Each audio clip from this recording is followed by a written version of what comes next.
Hello again everyone, welcome back, and thanks for visiting once again. And you join me today for the first video in a series that I'll do about the Airfix 148th English Electric Canberra. It's a B Mark 6 or a B Mark 2, and I have to say I have to still do some research, particularly with relation to ejection seats, about which more in a minute. Now this will be part of a series of three build videos, one of which you will have already seen, which would be the TSR2, the BAC TSR2. It will also include the English Electric Lightning, also in 1/48 scale. So I culminate in then having a set of three aircraft that I can display together, which were all from the English Electric stroke BAC stable, and do excuse me, were actually test flown by a test pilot called Roland Beaumont. Now I've written a little about the Lightning and also the TSR2 on my Substack, and I'll link to my Substack in the comments, so I'll sort of pin it to the top so it always stays on top. I understand that's how this sort of thing works, you can read that if you choose, or not if you don't, but I'm going to video some builds for you, or some parts of the build for you here. I'm going to add some bits and pieces into this and try and detail this in a similar way that I detailed the TSR2. So I mean, let's get straight on with it, shall we? Excuse me, I had biscuits after dinner, and I've now got some caught in my throat, so eating biscuits isn't good for you, so there you go. Just remember who told you, haha. So first bits first are, we're going to get to work with the ejection seats. So there are in fact three of them. The pilot's ejector seat is obviously at the front, and then there's navigator and bomb aimer. So essentially the bomb aimer in the early aircraft sat to the right hand side of the aircraft, so that would be to the port side, and crawled forwards down a walkway to the front of the aircraft, which had a window on it there, so that you can see that will go in there. Now what I've done is I've jumped the gun a bit on this, because I wanted to see exactly how we would be able to go with installing these parts. So particularly this, let's get the old poker out, shall we?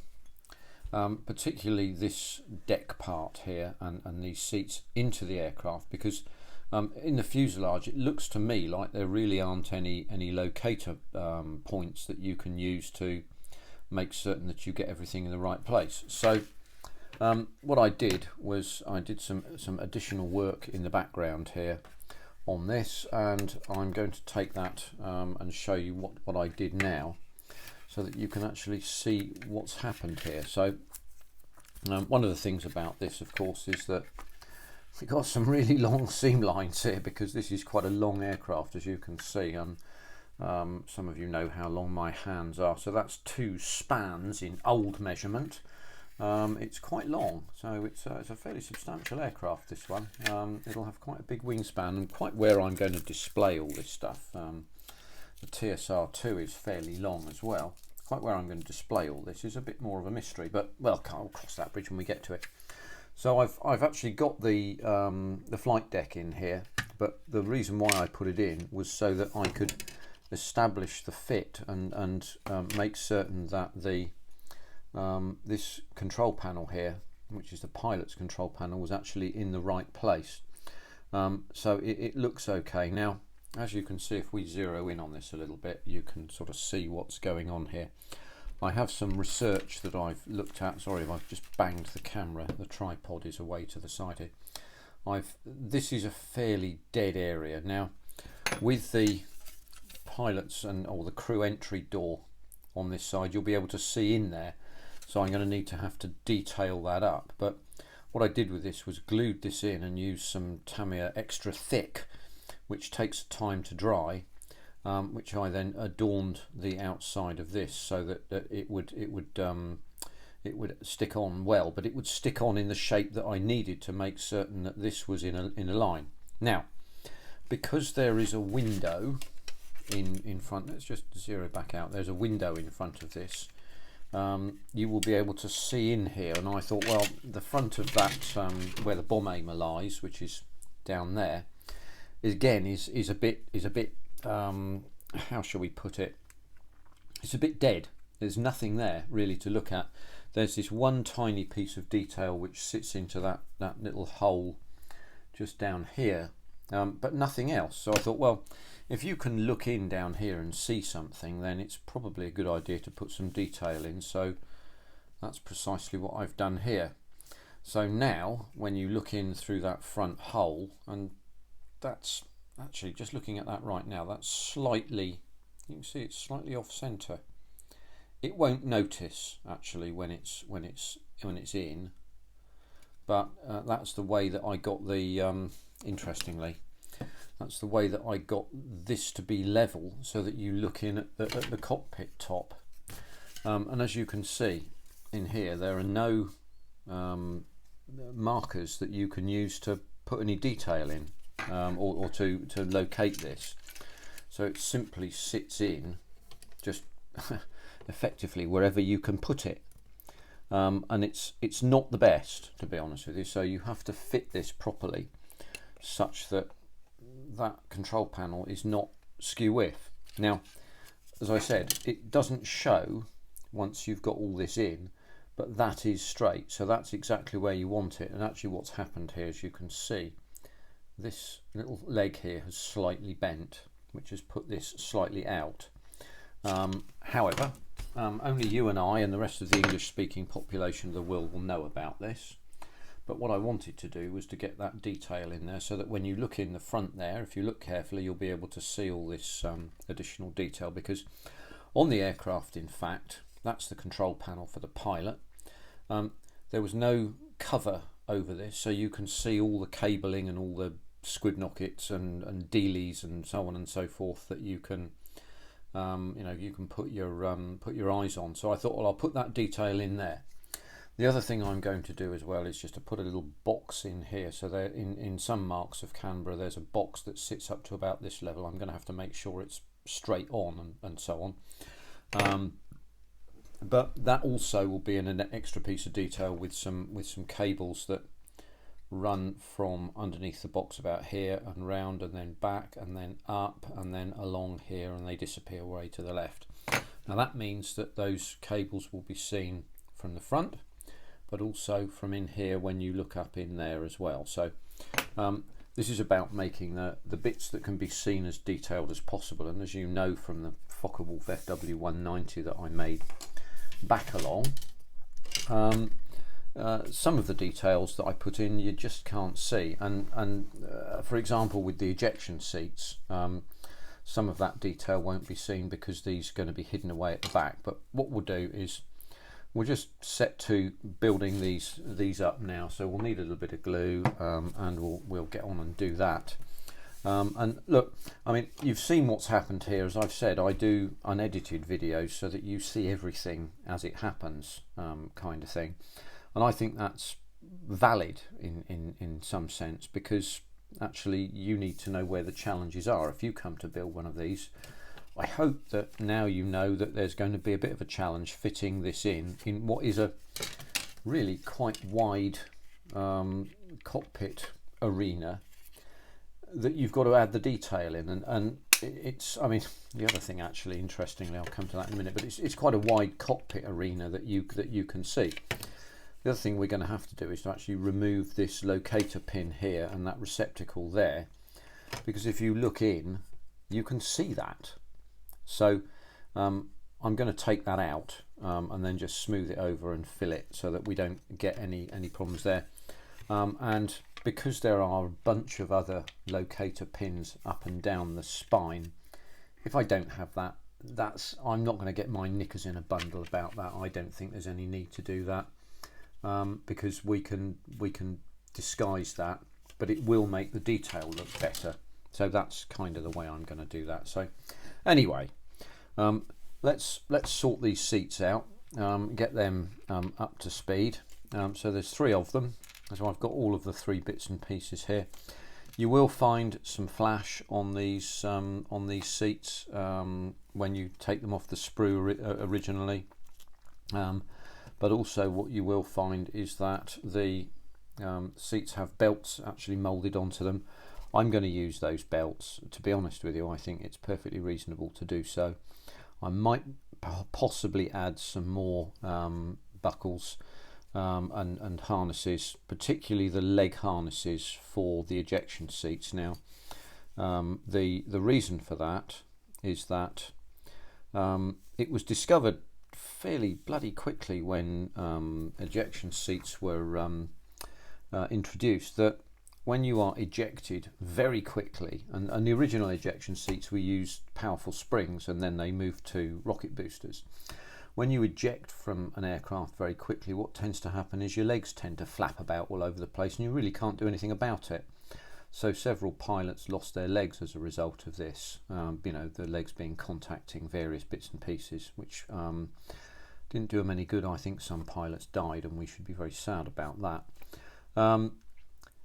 But on the beneath the seats here, there are a pair of leg straps, and you may have seen when you look at pilots' uniforms like this, you will see leg straps at around sort of shin level here, with a little hook on the back. And that little hook is designed to go into an eye that sits on a piece of canvas or strong material, such that when you operate the ejector handle, and as you'll know on these aircraft, Martin Baker ejection seats have an ejection pull handle underneath the seat here.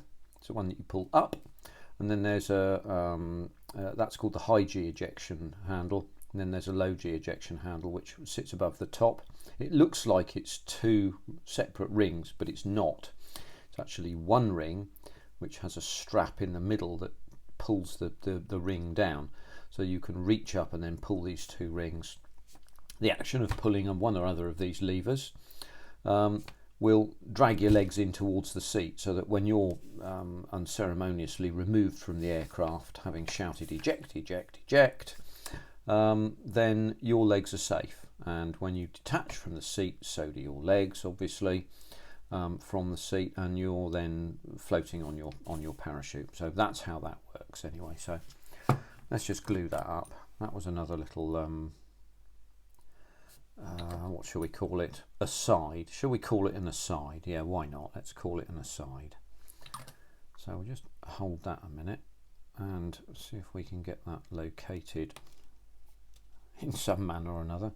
Well, that hasn't glued, so one thing we've immediately learned is this stuff's no bloody use at all when you've got lots and lots of gaps. So out we come with the Tamiya extra thick. I'll not waste any time trying to make that fit, so what we'll do here is we'll just dab a little bit of the old extra thick around and drop that on the floor or on the table. See if we can get that to sit in there, and there we go. As you can see as well, actually I'll just zero in on that a little bit. I have also introduced, there we go, I've introduced the seat height adjuster bar here, which is not in. This little nobule here is moulded in, but the seat height adjuster bar is not in. Just adds a tiny little bit of extra detail that you can do or not do as you choose. So that's that bit done. We'll do the other two as well whilst we're at it. That'll be the thing to do, I suspect. So we'll do these three sections one at a time, and these just slot into very simply slot into the units that are set aside for them. Makes it very straightforward, but actually a good idea to do this first, because I think the gluing areas are really quite small, and therefore we might wish to make certain that we don't have any paint getting in the way. Let's do that up. We might need that again in the future. So we need to make certain that we get this the right way up. The longest section of this is, let me see if we can show you that. The longest section is further up, and the shorter section is further down. So that sits in there like that, but leaves a bit of a gap actually. It's quite interesting, and I've investigated this, but I can't seem to see what I might fill that up with, and I'm going to gamble on having some visual interest somewhere else that people don't notice that, but that's how the model sets it up. So what we'll do is I'll use just a tiny dab of extra thick. Your thoughts on this would be interesting to me actually, about whether you think that the white cap cement is really the strongest or not. I gain the idea in my head that it probably is actually, but I don't know. So whatever you think is always, your opinions are always very welcome. And so I look forward to hearing from you in the comments. Bugger. Oh, there's a quid for the old swear box, which is still operating, by the way. I still have it. It's here somewhere. I'll show it to you at some stage. So let's make sure we got those all straight and, as they say, ship shape and Bristol fashion. Yeah, they look all right. So you look at the shoulders here on either side, and that gives us an opportunity to set those up straight. And that one's just slightly off-centered, so that's that. And the final thing is the little seat here, which is the parachute, and that simply sights so it is an upside down U shape effectively, and sits onto the bottom of the seat there. Again, we'll use extra thick, as it were. Get some tweezers here and just press down on that.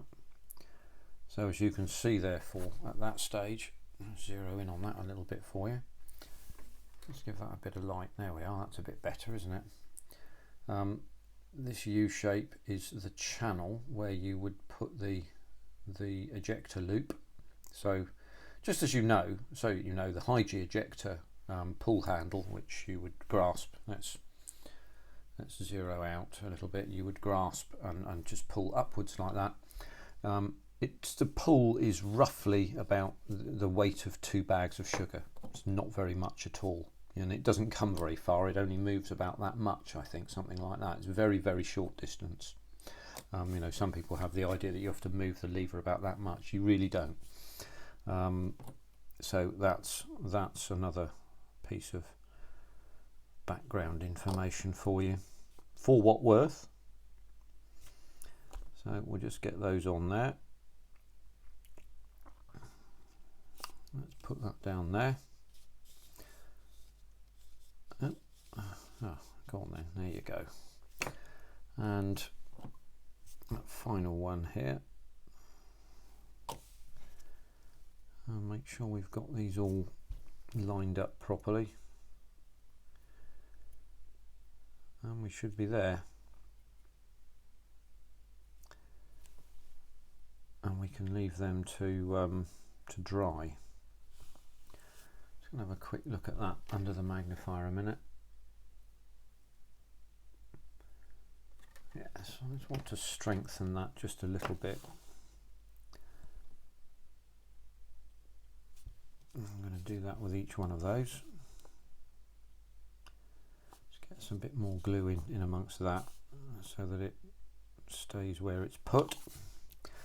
So those are those 3 doings done. Now, as I've said, the ejection seat simply sits into there. Let's just zero that in for you. It simply sits in there, and as you can see, with the ejection seat in, there are blank areas here. I just moved that, just jogged it with my finger. So I want to detail in these areas here, and that will mean that I have to do a little bit of work before I put these seats in. But the plan, therefore, with this will be to first of all do good housekeeping. Will be to put well, nearly all of this in, and then prime it by. So I'm going to detail those areas in there and probably in here as well, and then paint it. I'm probably going to use NATO black and then highlight from there.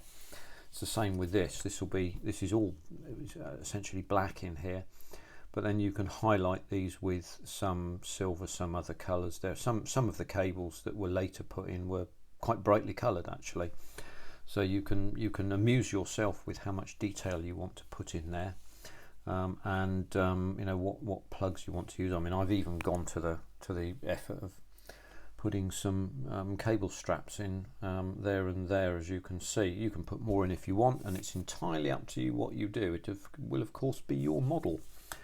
So having done all that, we'll be able to move on to essentially the final part of the cockpit assembly, and at that stage we'll just move those away over there. There are some other spare parts here. So this bit here actually that sits in there like that. Now I'm not going to put that in yet because I want to make certain that I get the sighting of it correct, because again there's no real indicator as to how high up it goes. Having said that, you will be able to see very little of this because it's all pretty much hidden away. So I will put a little bit of detail in, but not a lot, to be honest with you, and we'll get that sighted in. I'll glue that in before I finish with the seat and so on, and get that sighted, and then I'll prime the lot all as one bit, and that way I'm not going to be bothered with gluing and so on. So the next step will be, and it contains a bit I must remember, will be the assembly of this. So I've done that already, there we go. And then step 7, which will be the putting together. So we need to find 100 grams of something, blue tack, you know, feathers, whatever. It all weighs 100 grams. That goes in after that fashion, sits up in there. And again, we'll use some Tamiya extra thick on quite a lot of this wherever I can see joints, and then extra thin on the outside, and then an awful lot of seam clearing, to be honest with you. So there's a fair old bit to do, and then we're into wings, and I'll keep the wings as something completely different for you.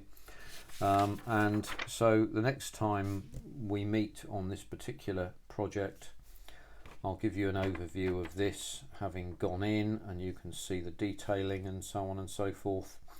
Hopefully that will be good for you. I will have constructed some masks for these window glasses and so on and so forth, and we'll plod along from there. So that's the first project installment of our excellent but fairly elderly Canberra model.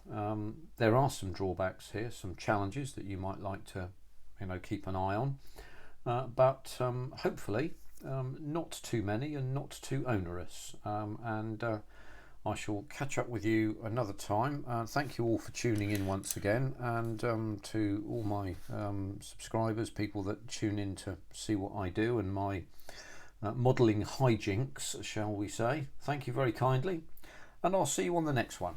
Thank you very much. Take care for now. Bye bye.